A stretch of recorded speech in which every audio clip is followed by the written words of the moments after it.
হে guys, আমি Sumi. Welcome to my new mini vlog. সকাল থেকেই মা তোড়জোড় শুরু করেছে পিঠে বানানোর। 2 ধরনের চাল দিয়ে 2 রকমের পিঠে তৈরি হবে আজ।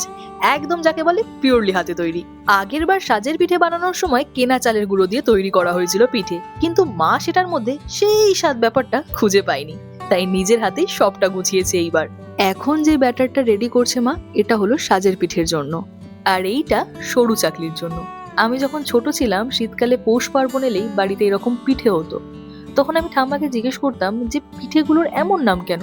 তখন ঠাম্মা বলতো এক একটা পিঠের নাকি এক এক রকম গল্প থাকে। তাই আমি তোমাদেরকে সাজের পিঠের গল্পটা আজকে বলবো, যেটা আমার ঠাম্মা আমাকে বলেছিল। ঠাম্মা বলতো সাজের পিঠে বানানোর দিন নাকি ঝগড়া করা মানা, রাগ করে থাকা মানা।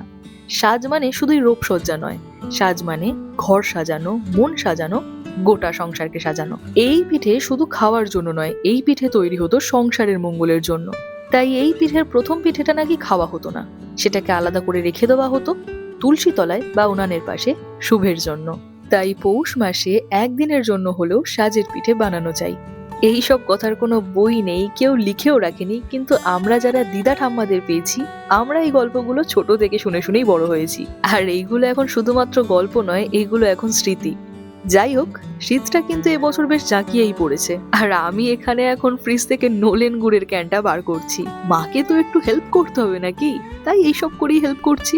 বাট আমি ছোট থেকেই দেখে আসছি, মানে সংসারের সব কাজগুলোকে যদি বাদ দিয়েও বলি, মা খুব মন দিয়ে ভালোবেসে যত্ন করে রান্না করে, আর তেমনি মন প্রাণ দিয়ে যত্ন করে মানুষদেরও খাওয়ায়। এই যেমন এখন আমাকে খাওয়াচ্ছে।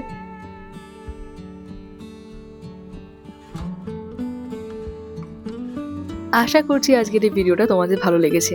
যদি ভালো লেগে থাকে তাহলে অবশ্যই একটা লাইক করো, কমেন্ট করে জানিও, শেয়ার করো সবার সাথে। দেখা হবে এরকমই নতুন নতুন ভিডিওর সাথে প্রত্যেকদিন। সবাই ভালো থেকো, সুস্থ থেকো, বাই। আমরা ততক্ষণ দুজন মিলে পিঠে খাই।